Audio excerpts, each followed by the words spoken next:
Kasi I was afraid to speak earlier. Hello everyone. I'm an alumna of the LSU Arts. And I'd like to address the concern of Nala and everyone who shares her sentiments. I am a member of CEPIP, the Coalition to End Poverty and Illiteracy in the Philippines. We have an online forum. We're inviting everyone concerned about about the problems of our country. We invite everyone to suggest ideas on how to solve the problems of our country.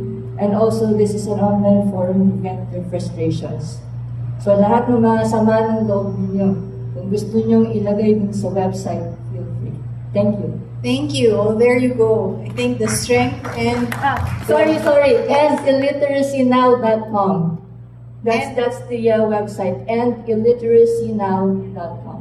And illiteracynow.com. Okay.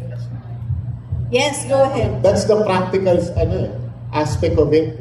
If you don't know where to start, join groups like that. Yes. We have Dakila.ph,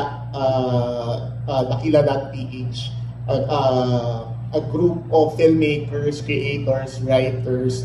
They do festivals, they do workshops on how to mitigate these issues, these social issues. So I thank you for inviting them to go to your talk.